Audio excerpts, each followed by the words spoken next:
So let's bring in Dr. Stephen Platts, Chief Scientist for NASA's Human Research Program. Stephen, good morning. Thank you so much for sharing some of your insight on this historic mission. We're now just days away from the launch of the test flight. So what are some of the main goals for this 10-day flight around the moon? One of the main things the crew is going to be doing is imagery. They're looking at sites on the moon where we can land for our future missions. And from the human standpoint, we're looking at how spaceflight affects the immune system, sensory motor system, cardiovascular system, all different parts of the body, how radiation affects the body. And so we're really excited about the data we'll be getting. And this is Artemis II in a succession of multiple missions to hopefully get a base on the moon. Can you shed some light in what this mission means for the future of our space discovery? That is the goal, to establish a semi-permanent base on the moon. And we're really excited about that. But Artemis II is really the pathway. This is figuring out where a good landing site is, where we're going to want to position ourselves. And then also looking at, remember, we haven't been outside of low Earth orbit for a long, long time. And so we need to look at these hazards that affect the human body and make sure we have a good grasp on everything that's going to happen so we can prevent any negative effects for the astronauts.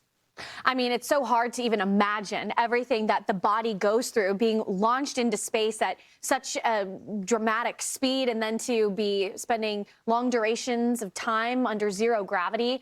Weather is certainly a factor here, especially when it comes to launch day. Can you tell us about some of the preps and the criteria that's necessary for a successful launch, and what maybe some of the crews behind the scenes are watching for in the hours and days counting down to liftoff? Well, it's outside of my range, but, obviously the weather, we don't want to see rain or storms or anything like that. We want it to be clear, not just at the launch site, but also downrange, so that we're clear for any contingency issues or anything. And, obviously checking all the systems, making sure everything is working perfectly, because safety is the absolute #1 goal here. Well, the organization published an article titled, "To Protect Artemis II Astronauts, NASA Experts Keep Eyes on Sun." So how are teams monitoring space weather conditions in real time to protect astronauts? Gravity, a big thing here with weather on Earth, but we don't talk about gravity in space and how that is a non-factor in space weather. Yeah, it's really important. If you're talking about looking at the sun, that's where solar particle emissions come from. That is one of the major components of a radiation exposure for the astronauts. In low Earth orbit, it's a little easier because we can predict them very well, and they can move to more protected areas within the space station. But the same goes for Artemis. They will have warning if we do have solar particle events that they need to be concerned about. And what they do is they move to a certain part of the vehicle, and they take some of their stowage and they move it around them. And believe it or not, that is a very good shield against the solar particle emissions, and will keep them safe.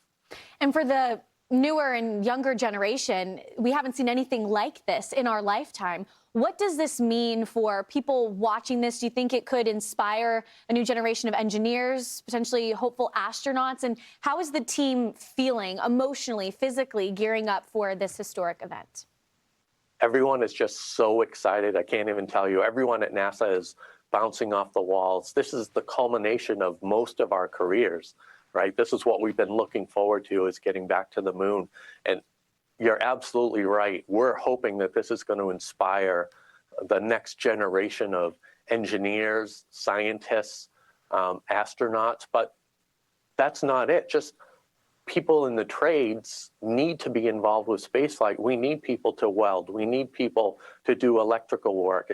Every little bit of it is incredibly important to a successful mission. Space really is the final frontier, and we're starting to do more and more research. This is just the beginning of a very exciting next decade of space missions as we uncover more about what space has to offer and hopefully put that base on the moon. That's Dr. Stephen Platts, Chief Scientist for NASA's Human Research Program. Stephen, thank you so much, and best of luck. The world will be watching. Thank you very much.